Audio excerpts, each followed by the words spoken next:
While divorce rates are dropping significantly overall, divorce rates for people over the age of 50 have doubled since 1990. 55% of gray divorces, as they call them, involve couples who have been married for 20 years or more. And the interesting phenomena is that more women are filing for divorce than men, even though they have a higher potential of financially losing out at the end of the process. When my next guest was dragging herself out of a funk during her first divorce, she started writing down her thoughts and insights on little Post-it notes. 20 years and another divorce later, Sara Jacobs armed herself and her readers with a practical yet positive guidebook to divorce. And she also got to do something she always wanted to do, and that was write a book. You may not be considering a departure from your current partnership, but if you know someone who is, I encourage you to tune into this next episode.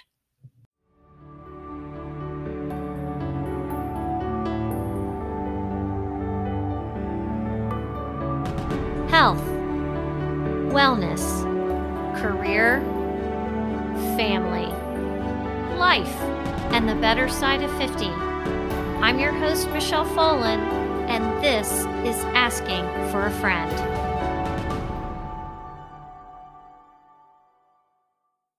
Welcome to Asking for a Friend.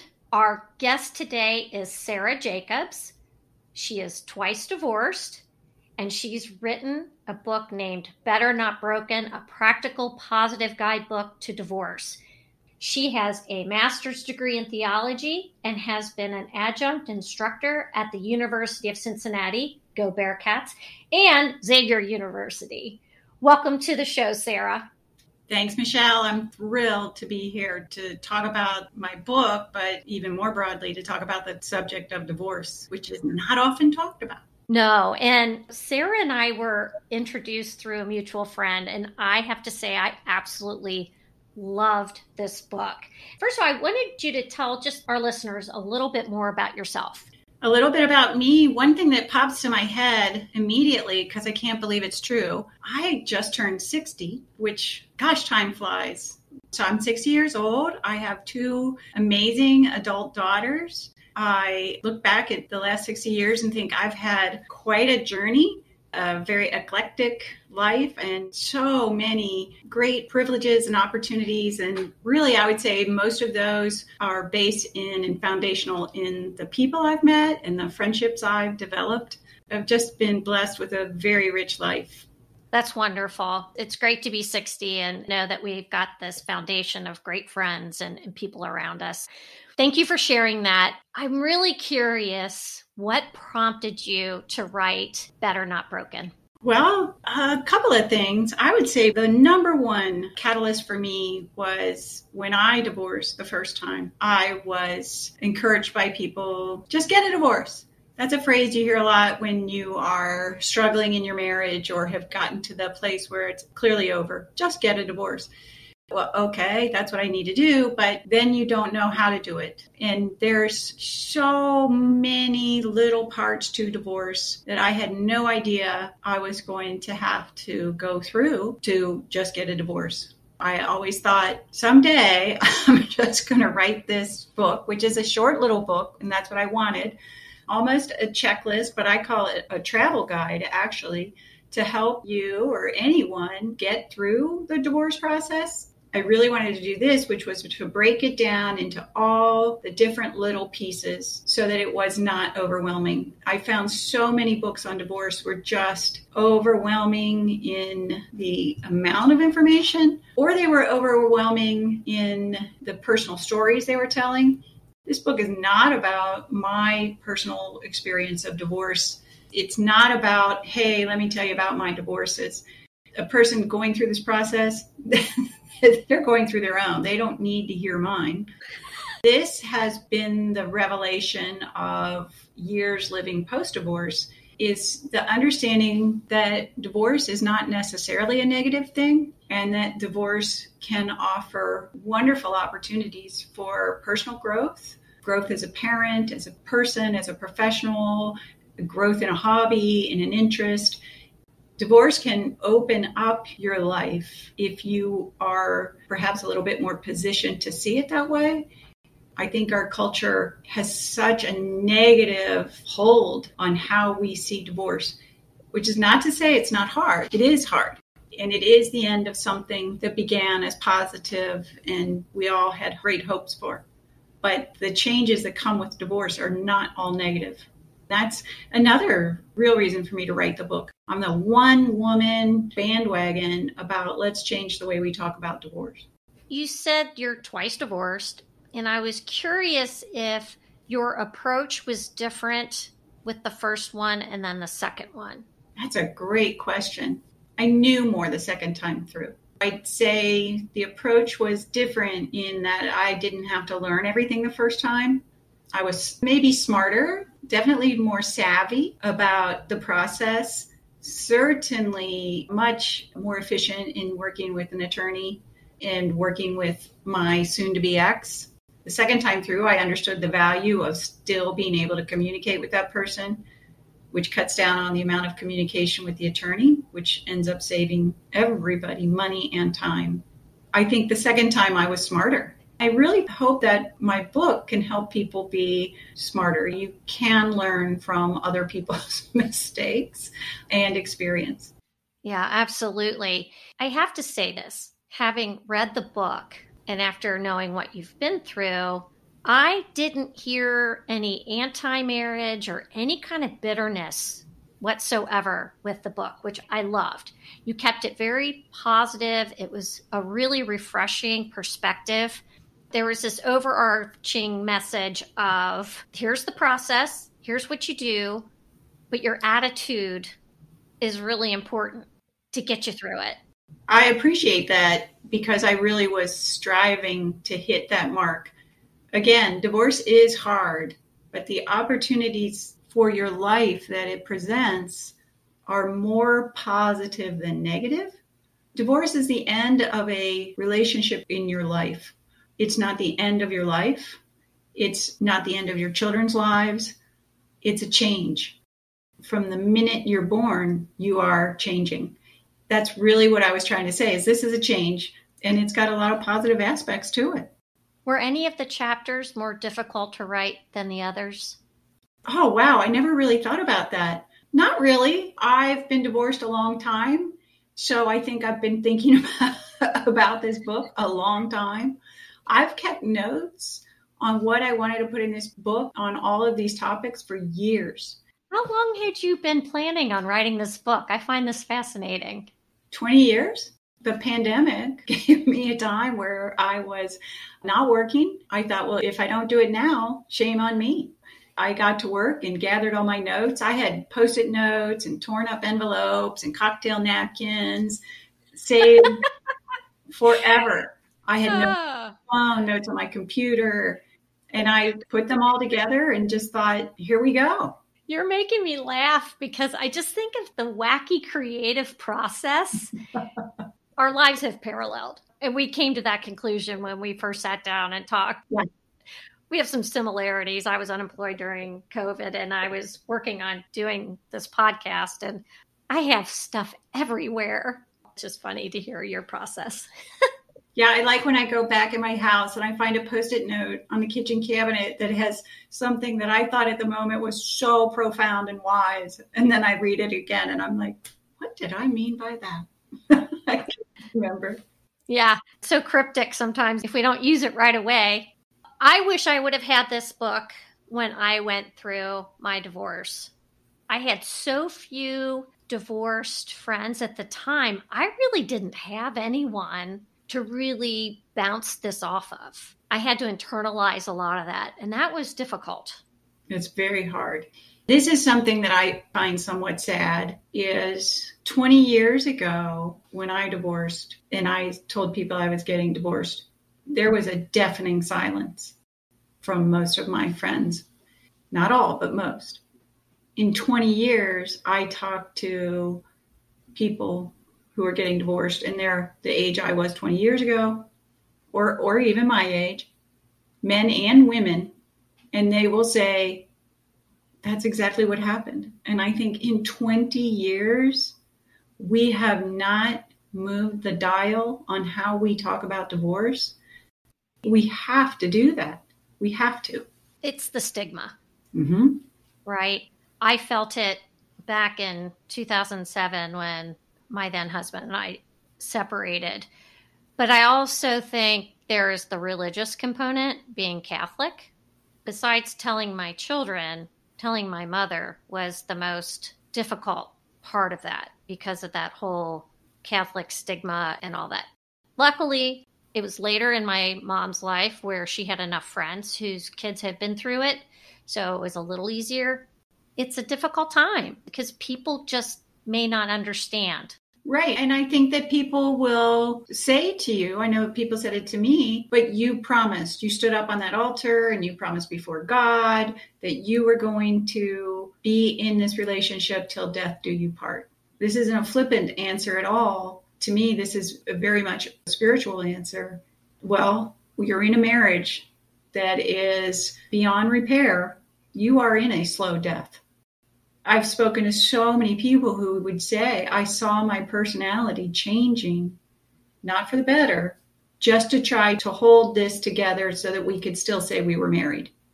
Not that we were happy, not that we were flourishing, not that we were showing our children what a beautiful relationship looks like. We just were still able to say we were married. To me, that's deadening.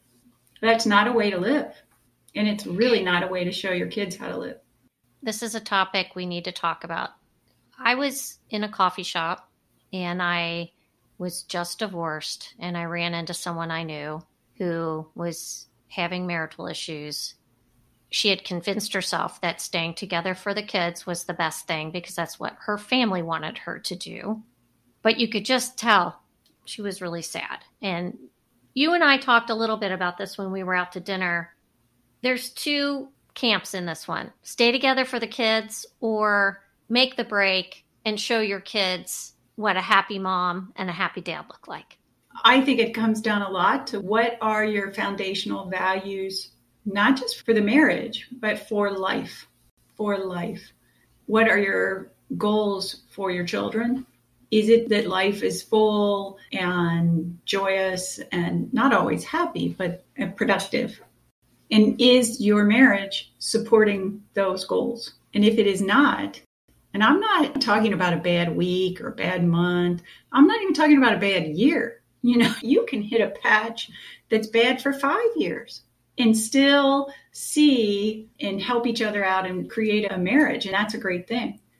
But if you've hit a patch where you're actually tearing each other apart, I do not see the value in staying together for the kids. And I will tell you, I have never, ever encountered a young person who said, gosh, I wish my parents had stayed together for me. They may miss that one home. They may miss Christmas altogether, but I have never heard them say, I wish they had stayed married. And I think that that is extremely telling about what divorce really produces. Sure, you do lose some things. You're not going to have a Christmas dinner always now with mom and dad. That's right, you're not. But I think a lot of people remember back incorrectly what Christmas dinner was really like. I understand the two camps, but I do not support the camp of staying together for the kids, not because it makes me feel better about my choices, but because if I did the statistics of every person I've talked to, I have never heard a child of divorce say, I wish they'd stayed together. And I have never heard two parents say, oops, we divorced, but we better get back together for the kids. I mean, if you divorce, you could remarry. If that divorce was so negatively impacting the children and yourselves, remarry. Yeah. Doesn't happen. Yeah. Very rarely.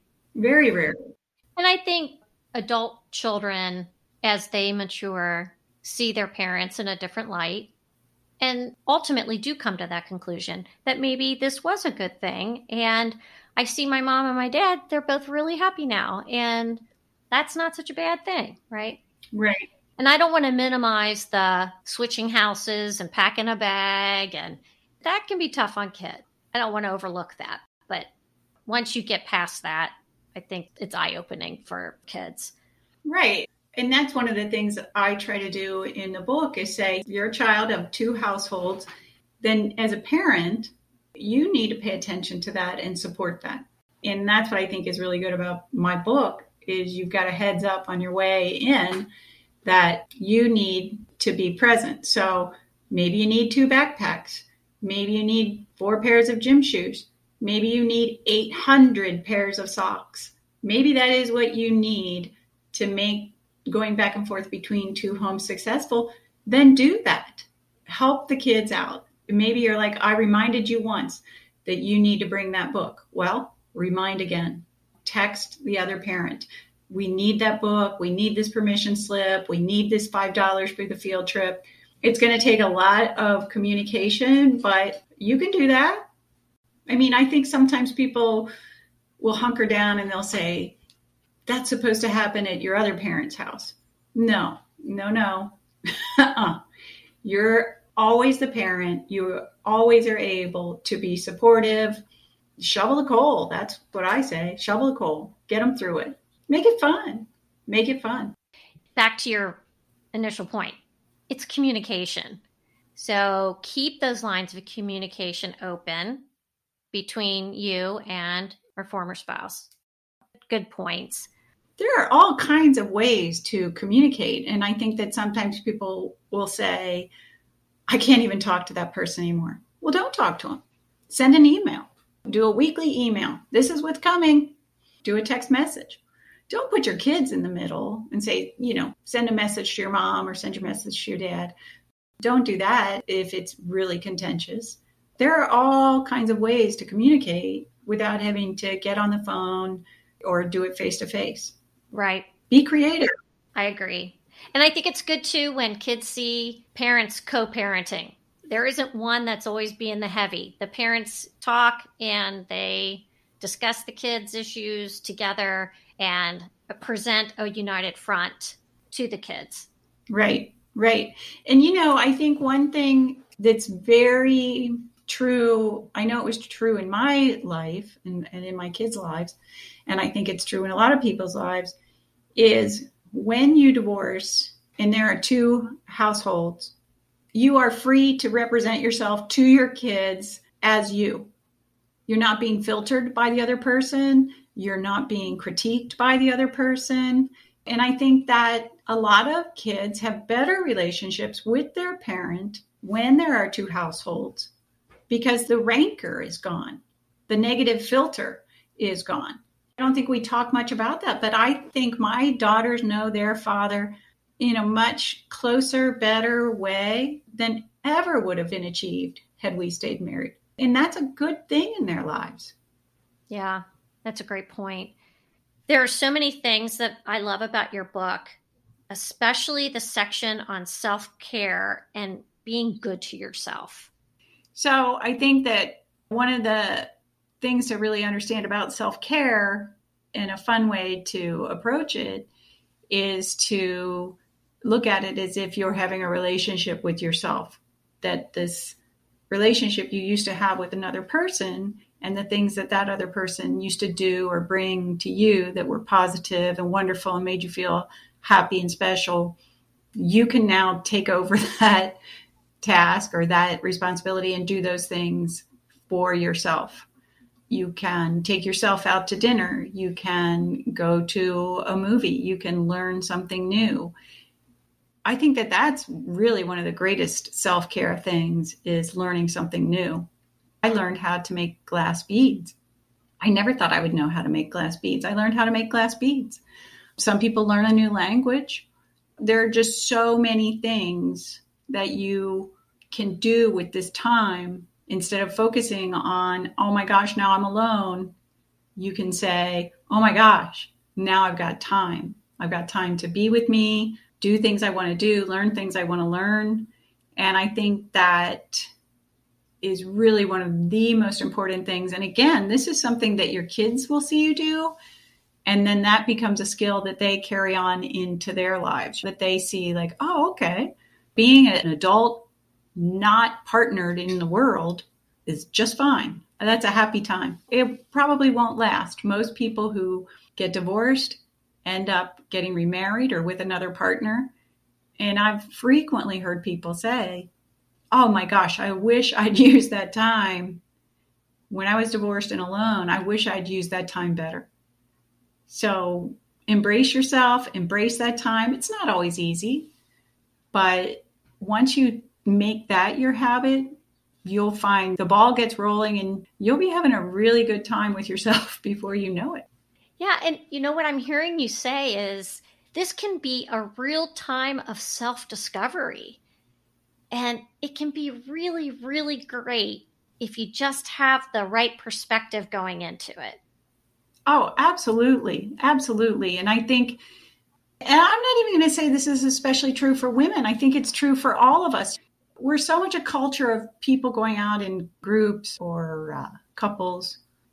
The idea of going out alone for many people is just absolutely terrifying.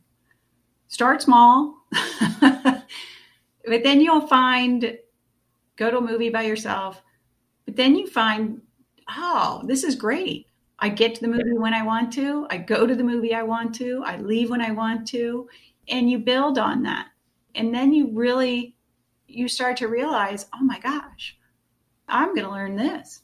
I'm going to do that. I'm going to go to this place. I have a friend who got divorced and she had never traveled alone. And now she jumps in the car and goes where she wants, when she wants. And she'll laugh. She'll say, remember when I was afraid to go anywhere alone? I'm like, I don't even remember that person. Yeah, that's great. So we're kind of getting close to the end of our time. I want to ask you one last question. What would you want to tell your 25-year-old self? That's such a great question. I would probably say to her, embrace life, embrace love. Don't be shy. Don't be afraid. Work very hard at it. I think that if I would say anything, I want to be very clear. As you mentioned at the beginning when we first started talking, I am not anti-marriage or anti-relationship, but let yourself shine when you step into that relationship and be honest about who you are, be honest about who the other person is. And I would also say, drop the expectations of what that other person is supposed to do for you. I think we have piled on so many expectations about what a marriage partner can and should do that it's almost unreasonable. It's a partnership, I would say, for going through life more than I would understand it as a partnership for life, right? I would tell that 25-year-old girl, do not be afraid of love. Do not be afraid of relationships. Be willing to work, but be willing to say, this is what I need, and have a ball. And if it does not work for whatever reasons that the two of you change, because really that is truly what drives most divorce, is there has been a change in one person or both people so that they no longer are forward facing life in the same way. Not even necessarily negatively. They are no longer lockstep. They can't do it. Then let that go. Shake hands, move on, move forward. Yeah. I just think it's so important to work really hard to make that relationship work. And if it doesn't, work really hard to make that divorce a positive change. I would work really hard to make the marriage work, to make the relationship work. But if life brings changes and it no longer can, then work really hard to make the divorce a positive change or a platform for positive change for both people. This is such great advice. I agree with you. This is not just for women our age. It really is wonderful guidance for anyone. I am going to share this with my daughters for sure, and with other people in my life. I would like to know, where can people find your book, Sara? That is a great question. It is available through Barnes & Noble. It is available if you live in Cincinnati, where Michelle and I do. It's available at Joseph Beth Booksellers, and it is available at Amazon. And it's also available through the publisher who is a Broler Books at brolerbooks.com. Okay, I'm going to put all of this in the show notes and any of your contact information in case people want to reach out to you. Absolutely. It's just time for us to all start talking realistically about it. And that really is going to help everybody. It's going to help the people who are divorcing, the kids, the family members. It's time. It's time to talk. It's time to talk about something that half of us are going through. Open dialogue. Absolutely. Sara, thank you so much. It was great having you on the show today. And I'm sure you and I will talk very soon. Thank you, Michelle. It was my privilege. Thank you.